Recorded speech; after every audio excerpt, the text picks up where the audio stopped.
안녕하세요. 이 분석은 철저히 경기 데이터와 흐름을 기반으로 한 승패 예측입니다. 늘 그렇듯 심층 분석 콘텐츠를 제작하는 데 있어 여러분의 슈퍼탱스는 정말 큰 도움이 됩니다. 최종 선택은 각자의 판단 기준에 맞게 활용해 주시고요. 자, 오늘 살펴볼 매치업은 한국 시간으로 5월 3일 오전 8시 15분, 현지 시간으로는 5월 2일 야간에 부시 스타디움에서 열리는 LA 다저스와 세인트루이스 카디널스의 맞대결입니다. 이번 경기 저희는 이별량 포화송 분포와 기대 득점, 즉 XR 모델이라는 아주 날카로운 도구로 해부해 볼 겁니다. 직감이나 감정은 완전히 배제할 겁니다. 오직 숫자, 그리고 환경 변수만이 가리키는 팩트만 따라가 보겠습니다. 오늘 우리가 파헤칠 유일한 목표이자 모든 데이터가 향하는 종착지는 바로 이 북메이커의 총 합산 득점 기준점 8.5입니다. 양 팀의 점수 합이 과연 8.5점을 넘길까요? 아니면 못 미칠까요? 시장에서 겉으로 기대하는 것과는 완전히 다른 데이터가 꽁꽁 숨겨둔 진짜 답을 지금부터 하나씩 찾아보시죠. 좋습니다. 본격적으로 뛰어들어 보죠. 원정팀인 다저스 선발 사사키 로키와 홈팀 세인트루이스 선발 마이크 맥그레비의 지표를 살펴볼 텐데요. 참 재밌는 게 두 투수 모두 현재 시즌 1승 2패로 승패 기록은 똑같거든요. 하지만 세부 지표를 들여다보면 완전히 다른 궤적을 그리고 있습니다. 6.45 대 2.97, 1.81 대 0.90, 그리고 22 대 21. 이 숫자들이 바로 오늘 경기를 푸는 핵심 열쇠입니다. 우선 원정팀 다저스의 선발 사사키 선수의 가장 큰 리스크부터 짚고 넘어갈게요. 바로 1.81이라는 굉장히 높은 WHIP, 즉 이닝당 출루 허용률입니다. 매 이닝마다 2명 가까운 주자를 베이스에 내보내고 있다는 뜻이거든요. 이건 정말 치명적인 위험 요소입니다. 게다가 이 9라는 수치, 바로 9이닝당 볼넷인 BB9 지표인데요. 볼넷과 피안타가 늘어나면서 제구 난조가 뚜렷하게 보입니다. 한마디로 지금 사사키 선수는 언제 터질지 모르는 시한폭탄 같아요. 이렇게 출루를 많이 허용하면 잔루 처리율, 즉 LOB %가 조금만 흔들려도 순식간에 대량 실점으로 이어지거든요. 당연히 선발 투수가 일찍 강판될 리스크는 수직으로 상승하고 뒤이어 나올 불펜진에게 엄청난 부담을 떠안기게 됩니다. 반면에 홈팀 선발 마이클 맥그리비 선수의 데이터는 압도적인 강점을 아주 훌륭하게 보여주고 있습니다. 0.90이라는 이 경이로운 WHIP 수치 좀 보세요. 메이저리그에서도 최상위권에 속하는 엘리트급 주자 억제력입니다. 상대 타자가 1루 베이스를 밟는 그 트래픽 자체를 아예 원천봉쇄하고 있다는 의미죠. 비록 득점 지원을 못 받아서 1승 2패에 머물고 있지만 평균 자책점은 2.97로 굉장히 안정적입니다. 이렇게 세부 지표가 탄탄하다는 건 아무리 강타선을 만나더라도 장타 통제만 잘 해낸다면 높은 확률로 퀄리티 스타트를 달성할 수 있다는 아주 긍정적인 예측을 가능하게 합니다. 자, 이제 타선으로 눈을 돌려볼까요? 다저스의 공격력 정말 무섭죠? 0.349라는 수치는 다저스의 팀 출루율, 즉 OBP입니다. 메이저리그 전체 30개 팀 중에 당당히 2위에 올라 있을 만큼 어떻게든 주자를 꽉꽉 채워넣는 탁월한 능력을 가진 타선입니다. 하지만 여기서 상성의 문제가 생깁니다.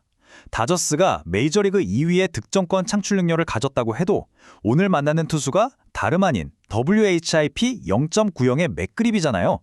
아무리 출루 능력이 빼어나도 주자 자체를 안 내보내는 짠물 피칭 앞에서는 득점 찬스를 만드는 횟수 자체가 확연히 억제될 가능성이 높습니다.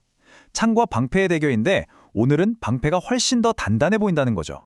이번엔 세인트루이스 타선입니다. 43이라는 숫자가 보이시죠? 이 팀이 지금까지 쳐낸 팀 홈런 개수인데요. 메이저리그 전체 4위에 해당하는 엄청난 장타력입니다. 언제든 큰 것 한 방으로 경기 흐름을 완전히 뒤집어버릴 수 있는 폭발력을 갖추고 있죠. 특히 조던 워커 선수를 주목하셔야 합니다. 숫자 4가 의미하는 건 바로 전날 다저스를 상대로 이 선수가 혼자서 몰아친 안타 개수입니다. 타격감이 그야말로 절정이거든요. 앞서 말씀드린 사사키 선수의 잦은 출루 허용과 세인트루이스의 무시무시한 장타력이 정면으로 부딪힌다면? 네, 맞습니다. 득점 변동성이 걷잡을 수 없이 치솟을 수 있는 아주 아슬아슬한 타이밍입니다. 그렇다면 이 불타는 공격력이 극애로 점수로 이어질까요? 여기서 또 다른 변수가 등장합니다. 바로 숫자 0으로 대변되는 부시 스테디움의 파크 팩터인데요. 이곳은 외야가 굉장히 넓어서 전통적으로 투수에게 훨씬 유리한 구장입니다. 홈런 확률을 자연스럽게 억제해서 0에 가깝게 만드는 물리적인 브레이크가 존재한다는 거죠. 아무리 장타력이 좋아도 구장 크기라는 벽을 무시할 수는 없으니까요. 여기에 오늘 경기 판도를 완전히 흔들어 놓을 결정적인 실시간 기상 변수까지 더해집니다. 시간대별 흐름을 보면 경기 시작할 무렵인 초저녁에는 섭씨 16도 정도로 맑겠지만 야간으로 넘어가면서 기온이 6도에서 8도까지 뚝 떨어집니다. 설상가상으로 시속 11마일의 강한 북풍까지 불어올 예정이에요. 그래서 가장 핵심적인 포인트는 이겁니다. 기온이 뚝 떨어지면 공기가 차갑고 무거워지잖아요? 거기에 강한 맞바람까지 부니까 타구 비거리와 타구 속도, 즉 엑시트 벨로시티가 눈에 띄게 줄어듭니다. 평소 같으면 시원하게 담장 밖으로 넘어갈 타구들이 찬바람에 막혀서 워닝 트랙에서 툭툭 떨어지는 외야 플라이가 되어버리는 거죠. 통계적으로 이 날씨 조건은 물리적 기대 득점, 즉 XR을 무려 1점에서 1.5점이나 강제로 깎아내리는 아주 강력한 억제기입니다. 이제 북메이커들이 깔아놓은 배당 시장을 한번 쓱 훑어볼까요? 기준점 8.5점을 두고 오버적 내재 확률이 58.48%로 배당은 1.71, 반대로 언더 쪽은 내재 확률 56.50%에 배당이 1.77입니다. 시장의 동과 예측이 이 경기는 무조건 8.5점 넘는다면서 오버 쪽으로 잔뜩 쏠려 있다는 걸 이 수치들이 뚜렷하게 보여주죠. 왜 이렇게 한쪽으로 쏠렸을까요? 북메이커들은 대중들이 쉽게 보는 겉보기 데이터에 딱 맞춰서 움직였기 때문입니다. 사사키 선수의 불안한 6.45라는 평균 자책점, 그리고 바로 어제 경기에서 양팀이 7대2로 총 9점이나 냈다는 그 단순한 결과값에 기대서 오버 쪽에 이른바 주스를 듬뿍 먹여놓은 겁니다.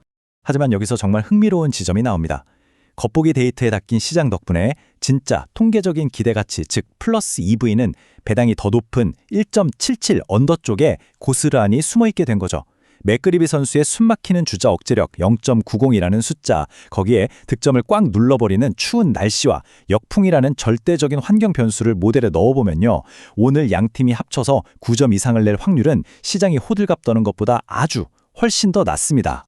저희의 이별량 포화송 분포와 XR 모델이 이 모든 데이터를 싹 다 갈아 넣어서 도출해낸 양팀 합산 스코어의 하한선은 바로 6점부터 시작합니다. 그리고 득점의 상한선 역시 분명합니다. 기상 악화와 넓은 구장의 물리적 억제력 때문에 8점에서 딱 가로막힙니다. 모델이 예측하는 최종 스코어 레인지가 6점에서 8점 사이에 단단히 형성되어 있다는 거죠. 자, 결론입니다. 데이터가 지목하는 최종 예측은 명확하게 언더 8.5입니다. 초반에 사사키 투수가 흔들리면서 약간의 실점이 나올 수는 있겠죠. 하지만 경기가 중후반으로 넘어갈수록 뚝 떨어지는 기온과 강한 북풍이 양팀의 타구를 꽁꽁 묶어버릴 겁니다. 후반 불펜 싸움에서 추가 득점이 나올 확률이 완벽하게 무력화된다는 뜻입니다. 맥그리비 선수의 묵직한 안정감, 그리고 거대한 자형의 득점 억제력을 믿으셔야 합니다. 북메이커가 짜놓은 뻔한 스토리가 아니라 날카로운 수학과 데이터를 믿으실 준비가 되셨나요? 데이터가 가리키는 가장 완벽한 포지션은 명백히 기준점 8.5점 미만 언더입니다. 오늘 분석은 여기까지입니다. 여러분의 성공적인 예측을 진심으로 응원합니다.